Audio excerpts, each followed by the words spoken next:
அனைவருக்கும் வணக்கம். இன்றைக்கி இந்த அறிவோம் ஆன்மீகம் என்ற ஜோதிட சேனலில் நாம் திதினா என்ன, திதி பற்றிய விளக்கங்களை நம்ம பார்த்துட்ருக்கோம். 2 பகுதி நேற்று முந்தானே 2 நாளாக பார்த்தோம். இன்றைக்கி அதனோட தொடர்ச்சியை நம்ம இன்றைக்கி பார்க்கலாம். நேற்றைய பதிவில் நம்ம பார்க்கச்சு அந்த திதிகளை 7 வகையாக பிரிச்சுருப்பாங்க. அந்த திதிகளில் எந்தெந்த திதிகள் சுப இது அப்படின்றத மாதிரி பூர்ண திதி அதை மாதிரி நம்ம சொல்லியிருந்தோம். இது ஒரு நம்மளுடைய புரிதலுக்காக இப்படி பிரிச்சுருக்காங்க அப்படின்றத இங்கே தெரிஞ்சுக்கணும் அப்படின்றத நான் அந்த விளக்கத்தோடு சொன்னேன். அதே மாதிரி அதை எளிமையாக எப்படி நம்ம புரிஞ்சுக்கலாம், எந்தெந்த திதியில் எந்த விசேஷங்கள் செய்தால் சிறப்பு அப்படின்றத இன்றைக்கி நான் உங்களுக்கு இன்னும் கிளியராகவே நம்ம பார்த்துடலாம். சரிங்களா? அதனால் நேற்று சொன்னது இதெல்லாம் ஏன்னா நாளைக்கு நம்ம ஒருத்தர்கிட்ட நம்ம ஜோசியமாக பார்க்கச்சே கூட அவர்கள் சொன்னாங்க கூட நம்ம டக்குன்னு நம்ம ஞாபகம் வரல. இது நத்தை திதி அப்படி பூர்ண திதி அப்படின்னு சொல்லச்சே நம்ம ஒரு திதி அவங்க சொல்லச்சே நம்மளுக்கு ஒரு டக்குன்னு ஆமாம் படித்தோம்ல அப்படின்னு நம்மளுக்கு ஒரு நினைவு வரத்துக்காக தான். ஸோ அதனால தான் அது நம்ம சொல்லச்சு அதேமாதிரி அவங்க சொல்லச்சோ நீங்கள் நம்ம படித்ததும் நம்ம ஞாபகம் கரெக்டாக கோயின்சைட் ஆகும்.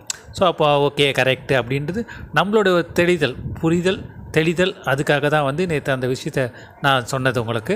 இன்றைக்கி அதை இன்னும் எளிமையாக நான் எப்படி நான் சொல்கிறது அப்படின்றத நம்ம பார்க்கலாம். சரிங்களா? அதாவது திதி ஒரு நம்மளுடைய வாழ்க்கையில் பஞ்ச அங்கங்களே திதி ஒரு முக்கிய பங்கு வகிக்குது அப்படின்றதுல எந்த சந்தேகம் இல்லை அப்படின்னு நம்ம சொல்லலாம். பொதுவாகவே நம்மளுக்கெல்லாம் நம்ம பிறந்த தேதி தெரியும். சரிங்களா? பிறந்த தேதி தெரியும். பிறந்த திதி யாருக்கா தெரியுமான்னா எல்லாமே யோசிப்போம். இது நம்மளோட இயலாமை தான். இது நம்ம யாரும் நம்ம குறை சொல்கிறதுக்கு இல்லை. ஏன் அதை கூட சொல்கிறோம் அப்படின்னா, பிறந்த தேதி அப்படின்றப்ப எந்த இடத்துல நம்ம சொல்ல முடியும். ஏன்னா எந்த ஒரு அப்ளிகேஷன் ஃபார்ம் ஃபில் பண்ணாலும் சரி அந்த பிறந்த தேதி தான் கேட்பாங்க. ஸோ டக்குன்னு நம்மளுக்கு ஞாபகம் வரும். அதேமாதிரி எந்த வேலையை செய்ய பர்த் சர்டிஃபிகேட் வாங்கினாலும் பிறந்த தேதி வச்சு தான் பர்த் சர்டிஃபிகேட்டை கொடுக்குறாங்க. அதே போல் நம்ம எந்த ஒரு கார்டு கவர்மெண்ட் ஆதாரம் பண்ணுற ஆதார் கார்டு ஆகட்டும், இல்லாட்டி ரேஷன் கார்டு ஆகட்டும், இல்லை நம்மளுடைய டிரைவிங் லைசன்ஸு, இல்லை நம்ம ஸ்கூலில் சேர்த்த சர்டிஃபிகேட் இதெல்லாம் கூட பிறந்த தேதி தான் கேட்பாங்க. யாரும் நீ பிறந்த நட்சத்திரம் என்ன, பிறந்த திதி என்னன்னு யாரும் கேட்குறதில்ல. ஸோ அதனால் நம்மளுக்கு எப்போ கேட்டால் நம்மள தூக்கத்தில் கூட நம்ம ஏன்னு சொல்கிறது என்ன, நம்ம பிறந்த தேதி தான். ஸோ திதியை நம்ம யாரும் அந்தளவுக்கு இதுவும் பண்ணுறதில்ல. ஆனால் இந்த திதிகள் எவ்வளோ ஒரு முக்கிய பங்கு வகிக்குது அப்படின்றது நம்ம தெரிஞ்சுக்கணும்னு வச்சுக்கோங்களேன். நம்ம இதுக்குள்ளே இவ்வளோ விஷயங்கள் இருக்கா அப்படின்றத நிறைய பேர் தெரியும். இப்போ தான் நம்ம முதல்லலாம் வெறும் நட்சத்திரம் நாள் அதை வச்சு தான் நம்ம பார்த்துட்டு இருந்தோம். திதி நம்ம எதுக்கு சுபகாரியங்கள் செய்ய தான் நம்ம திதியை பார்க்குறோம்.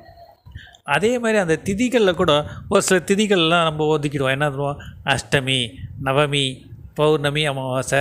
ஸோ இதெல்லாம் நமக்கு எப்படி தெரிய வருது அப்படின்னா, நம்ம கோயில்கள்லாம் பார்த்திங்கன்னா போர்ட்லேயே எழுதியிருப்பாங்க.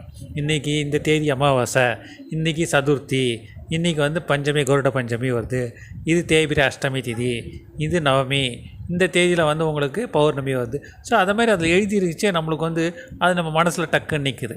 அதே மாதிரி பொதுவாகவே எல்லாம் இந்த அஷ்டமி நவமி அப்படின்றப்போ வச்சு எல்லாமே ஒரு சுபகாரியங்கள் செய்கிறதுனால எந்த ஒரு காரியமும் யோசிக்கிறோம், ஐயோ இன்றைக்கி அஷ்டமிப்பா.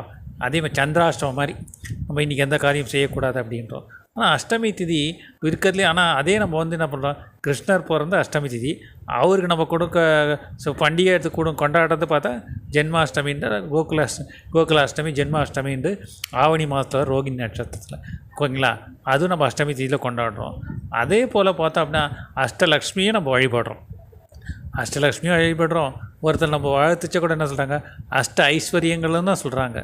அதையோட என்ன சொல்ல பார்த்தீங்கன்னா, இந்த பிரபஞ்சம்ன்ற இந்த பஞ்சபூதங்கள் பிரபஞ்சத்தை இதை இயக்கிறதே பார்த்திங்க அப்படின்னா அஷ்டவசுக்கள் அப்படின்றது. இதை பற்றி நம்ம ஒரு பதிவை கொடுத்துருக்கோம், அஷ்டவசுக்கள் அப்படின்றது. இந்த அஷ்டவசுக்கள் தான் இந்த பிரபஞ்சம் இயக்கிறதுக்கு முக்கிய பங்கு வகிக்கிறாங்க அப்படின்றோம். அஷ்டதிக் பாலகர்கள் தெரியும், அஷ்டலட்சுமின்னாலும் நம்மளுக்கு தெரியும். அதே மாதிரி இந்த இதில் மட்டும் நம்ம நம்மளுடைய கொண்டாடுறது இதெல்லாம் நம்ம கொண்டாடுறோம். ஆனால் நம்ம வாழ்க்கைன்னு வரைச்சி அதை நம்ம ஒதுக்கிடுறோம். அது அஷ்ட 8 அப்படின்றது. இன்னும் சொல்லப்போனால் இப்போ அரசு வாகனங்கள்லாம் பார்த்திங்கன்னா இப்போ இருக்கிறதுலாம் பார்த்தா 8 தான் முடியும். 8ஆம் நம்பரை தான் முடியுது. அப்படி இருக்கச்சே நம்ம ஒரு சில புரியுது முன்னோர்கள் இதனால நம்ம அதை யோசிக்கிறோம். அதுதான் இந்த திதிகள். ஆனால் அந்த அஷ்டமி திதியில் பார்த்தா பைரவர் வழிபாடு சிறப்புன்னு சொல்கிறோம். இந்த அஷ்டமி திதி ஒரு சில நாட்களில் வரைச்சே அதனோட யோகம் எப்படிப்பட்ட யோகமாக இருக்குது அப்படின்றது நம்ம சொல்லலாம். சரிங்களா? இந்த திதி அதே போல் இந்த திதியை பற்றி வரும். இந்த திதி அப்படின்றது ஒரு மனிதனுடைய வாழ்க்கையில் வந்து முக்கிய பங்கு வகிக்குது அப்படின்றது எந்தவித சந்தேகம் இல்லைன்னு நம்ம சொல்லலாம். ஏன் அப்படின்னா திதியை பிடித்தவன் விதியை வெல்வான்னு ஒரு பழமொழியே இருக்குது. அதாவது ஒரு மனிதனுடைய கர்மா, ஊழ்வினை கர்மா, அதை பற்றி நிர்ணயம் செய்யறது எதுன்னு பார்த்தீங்கன்னா அதுக்கு திதிக்கு வந்து முக்கிய பங்கு வலிக்குது அப்படின்னு சொல்லுவோம். நம்மளே வந்து என்ன சொல்கிறோம், ஏதாவது நம்மளுக்கு நடக்க முடியாத சம்பவங்கள், துயர் சம்பவங்கள் ஏதாவது நடந்து, இல்லை ஏதோ ஒரு பெரிய பிஸ்னஸ் ஒரு லாஸு, இல்லை ஒரு பெரிய இழப்புக்கள், ஒரு ஆக்சிடெண்ட்டோ இல்லை இது மாதிரி ஆகுது அப்படின்னு வச்சோ, நம்ம என்ன சொல்லுவோம், நம்மளுடைய கர்மா, நம்மளுடைய விதி அப்படின்னு நம்ம சொல்கிறோம். அந்த விதியை நிர்ணயம் செய்வது வந்து பார்த்திங்கன்னா உங்களோட பிறந்த திதி. ஓகேங்களா? அதாவது நம்ம வந்து ஒரு புத்தர் பிறக்கிறாங்க அப்படின்னா யாருக்கு பிறக்கணும், எப்படி பிறக்கணும் அப்படின்ற ஆல்ரெடி எழுதி வச்ச இது தான் வந்து நம்ம அது பிறக்கிறதுன்றது இருக்குது. ஸோ அந்த விதியை வந்து நம்ம நிர்ணயம் பண்ணுறது பார்த்தீங்கன்னா இது திதி தான். ஒருத்தருடைய ஊழ்வினை கர்மா, அந்த பிரச்சனைகள் எல்லாத்துக்கும் வந்து முக்கிய பங்கு வகிக்குது தான் இந்த திதிக்கு வந்து அது முக்கிய பங்கு வகிக்குது. அதே போல் வந்து அதே போல் தான் வந்து நாமயோகங்கள் அப்படின்றது. நாமயோகங்கள் அப்படின்றது நம்மளுடைய புண்ணியத்தை நிறைய சேர்க்கறது தான் வந்து நாமயோகங்கள். பொதுவாகவே ஒரு ஜாதகத்தில் ஒருத்தருடைய பாவ கர்மா அப்படி எதை நிர்ணயம் செய்யுது அப்படின்னா, எதை வச்சு நிர்ணயம் செய்கிறது அப்படின்னா அவரோட லக்னாதிபதியும் ஓகேங்களா அந்த திதி சூன்யாதிபதியை வச்சு தான் வந்து அவருடைய பாவ கர்மாவானது இயக்கப்படுகிறது. அதே போல் அவருடைய அந்த ஜாதகருடைய 11ஆம் அதிபதியும் அதே மாதிரி நாமயோக அதிபதியும் சேர்ந்து தான் வந்து அந்த ஜாதகரோட புண்ணிய கர்மா அதை வந்து நிர்ணயம் செய்கிறது. இதுதான் வந்து பாவ புண்ணியங்களுக்கு ஏற்ற நம்ம பலன்கள் கிடைக்குதுன்னு சொல்கிறோம்ல, அதை பேஸ் பண்ணி தான் வந்து இதை இயக்கிறது சனி பகவானாக இருந்தாலும் அதற்கு வேறு சில இதெல்லாம் வந்து அவர் வந்து சனி பகவான் மார்க் போட்டு ஓகே பண்ணி அப்ளை பண்ணிவிடுவார். இதை நிர்ணயம் செய்கிறது இந்த மாதிரி விஷயங்கள் தான். ஸோ இதை நம்ம தெரிஞ்சுக்கணும். ஸோ அதனால் அந்த திதி அதே போல் இன்னொரு திதிக்கு இன்னொரு சிறப்பு என்ன இருக்குது அப்படின்னு கேட்டிங்கன்னா, நான் சொன்ன ஒரு வார்த்தை ஒரு மனிதனுடைய வாழ்க்கையை நிர்ணயம் செய்வது தான் திதியை வந்து முக்கிய பங்கு வகிக்குது அப்படின்றது. இதில் நம்ம வந்து வருஷம் எல்லாமே வந்து பிறந்த நாள் கொண்டாடுறோம். ஓகேங்களா? ஆனால் நம்ம எல்லாமே பிறந்தது எந்த தேதியில் பிறந்த தேதியில் தான் கொண்டாடுறோம். அதுதான் நம்மளுக்கு ஞாபகம் இருக்குது. ஆனால் பிறந்த நட்சத்திரம் அன்றைக்கி வந்து ஒரு சிலர் வந்து நட்சத்திரையும் வந்து கொண்டாடுறாங்க. இந்த நட்சத்திரத்தில் கொண்டாடுறதுல என்ன சிறப்பு அப்படின்னா, நம்ம பிறக்கச்சே எந்த நட்சத்திரத்தில் பிறந்தோமோ, எந்த திதியில் பிறந்தோமோ, அந்த திதியும் அந்த நட்சத்திரமும் வந்து நம்ம பிறந்த அன்னைக்கு பார்த்தோம் அப்படின்னா, பிறந்த நட்சத்திரம் வர அன்றைக்கி பார்த்திங்கன்னா நம்ம பிறந்த திதியும் வரும் உங்களுக்கு. அதை நீங்கள் வந்து பஞ்சாங்கத்தை எடுத்து பார்த்தீங்கன்னா அந்த திதியும் நட்சத்திரமும் வந்து அன்றைக்கி அந்த எந்த மாதம் நம்ம பிறந்தோமோ அந்த மாதம் நம்ம பிறந்த நட்சத்திரம் அன்றைக்கி அந்த திதியும் சேர்த்து வரும். இதனோட தாத்பரியம் அதை நீங்கள் பார்த்து நோட் பண்ணிங்கன்னா நீங்கள் கரெக்டாக தெரியும். அந்த திதியும் நட்சத்திரமும் ஒரே சமன் லெவலில், அதாவது ஒரு நட்சத்திரம் வந்து ஒரு நாளைக்குன்றது 24 மணி நேரம் நம்ம சொல்கிறோம். அதில் வந்து இந்த பஞ்சாயத்து நாழிகை கணக்கில் கொடுத்துருப்பாங்க. ஸோ அந்த நாழிகை கணக்கில் இருக்கும். அந்த நாழிகை நட்சத்திர நாழிகையும் அந்த திதியினோட நாழிகையும் ஒன்றா இருந்துச்சு அப்படின்னா அந்த வருஷம் வந்து அந்த ஜாதகருக்கு வந்து அமோகமான வருஷம் அப்படின்னு சொல்லலாம். நிறைய வெற்றிகள் நிறைய நேர்ந்து ஒரு அபரிவிதமான வளர்ச்சிகள் எல்லாமே இருக்குது அப்படின்னு நம்ம சொல்லலாம். அந்த நட்சத்திரத்தில் அந்த திதி வந்து பாதி நாள் தான் இருக்குது அப்படின்னா வந்து பேலன்ஸ்டு லைஃப் 50-50 அவருக்கு நன்மைகள் தீமைகள் எல்லாமே வந்து சரியும் சமமாக இருக்கும் அப்படின்னு நம்ம சொல்லலாம். அதுக்கும் கீழே குறைஞ்சது அப்படின்னா வந்து அவருக்கு அந்த ஆண்டு வந்து சிறப்பாக இருக்காதுன்றது நம்ம சொல்லலாம். ஸோ அதையும் வச்சு நம்ம நிர்ணயம் பண்ணுறது அந்த திதி. ஓகேங்களா? அத்தகைய சிறப்பு வலிமை மிக்கது தான் வந்து இந்த திதி அப்படின்றது இந்த திதி. ஓகேங்களா? ஸோ இந்த திதியை பற்றி நம்ம வந்து இன்னும் டீட்டெயில் நம்மளுடைய பதிவில் நம்ம கொடுத்துருக்கோம். முன்னாடியே வந்து நட்சத்திரம் கொண்டாடுறது பிறந்த நாளா அல்ல பிறந்த தேதியா அப்படின்றதுல பார்த்திங்கன்னா இதனுடைய விளக்கங்கள்னு டீட்டெயிலாக கொடுத்துருப்போம். ஸோ நட்சத்திரத்தை பற்றி நம்ம ரொம்ப இதுவாக போக வேணாம். நம்ம திதியை பற்றி பார்த்துட்டோம். அந்த திதியை பற்றி நம்ம கண்டினியூ பண்ணலாம். சரிங்களா? ஸோ அந்த மாதிரி அத்தகைய சிறப்பு மிக்கது தான் வந்து இந்த திதி. ஸோ அந்த திதியில் வந்து இப்போ விசேஷ திதிகள் என்ன அப்படின்றத இப்போ நான் உங்களுக்கு ஒன்றா நான் சொல்லிகிட்டு இருக்கேன். இந்த திதிகளை பற்றி பார்த்திங்க அப்படின்னா முக்கியமாக விசேஷ திதியிலே வந்து விசேஷமான நாட்கள் இருக்குது அப்படின்னு சொல்லலாம். அதாவது எப்படி சொல்லலாம் அப்படின்னா, திங்கட்கிழமையில் வர அமாவாசை, அதேமாதிரி ஞாயிற்றுக்கிழமையில் வர சப்தமி திதி, செவ்வாய்க்கிழமையில் வர சதுர்த்தி திதி, அதேமாதிரி வியாழக்கிழமையில் வர அஷ்டமி திதி. இந்த திதிகளில் வந்து பார்த்தோம் அப்படின்னா நம்ம தான தர்மங்கள் நம்ம செய்தோம் அப்படின்னா அதனுடைய பலன்கள் வந்து நம்மளுக்கு பன்மடங்காக கிடைக்குங்க. அத்தகைய சிறப்பு மிக்கது இந்த திதிகள். ஓகேங்களா? அதே மாதிரி உங்களுக்கு வெள்ளிக்கிழமையில் வர நவமி திதி. ஓகேங்களா? வெள்ளிக்கிழமையில் வர நவமி திதியில் வரச்சே வந்து சகல தோஷங்களும் நிவர்த்திக்கிற அயக்ரீவர் லக்ஷ்மி வழிபாடு, அழகிய அயக்ரீவர் வழிபாடு செய்யச்சே நம்மளுக்கு சகல தோஷங்களும் வந்து நிவர்த்தி ஆகுன்றது ஒரு சிறப்பம் வந்து அதில் இருக்குங்க. சரிங்களா? மேலும் பார்த்தோம் அப்படின்னா பொதுவாக வந்து பார்த்திங்கன்னா நம்மளுக்கு ஒரு ரொம்ப பெரிய பிரச்சனைகள் ஏதாவது இருக்குது, ராவுக்கு எது ஒரு இது பிரச்சனைகள் இருக்குன்னா பைரவர் வழிபாடு செய்ய சொல்லுவாங்க. ஸோ இந்த பைரவர் வழிபாடு செய்ய வந்து பிரச்சனைக்கு எதிரிகள் வெல்றதுக்கு இதுக்கெல்லாம் வந்து இந்த பைரவர் வழிபாடெல்லாம் நம்ம செய்ய சொல்கிறாங்க. ஸோ இந்த பைரவர் வழிபாடை புதன்கிழமையில் ஒரு அஷ்டமி தேதியில் நம்ம செய்கிறோம் அப்படின்னா நம்ம வாழ்க்கையில் இருக்க பிரச்சனைகள்லாம் வெற்றிகளே கிடைக்கும் அப்படின்றது ஒரு பெரிய விஷயங்க. அதே மாதிரி இதே அஷ்டமி தேதி வந்து வெள்ளிக்கிழமையில் வர்றதுன்னு வச்சுக்கோங்களேன். அந்த வெள்ளிக்கிழமையில் வரைச்சி நம்ம லக்ஷ்மி தேவி பூஜை செய்தோம் அப்படின்னா நம்மளுக்கு செல்வ வளங்கள் நிறைய கிடைக்குங்க.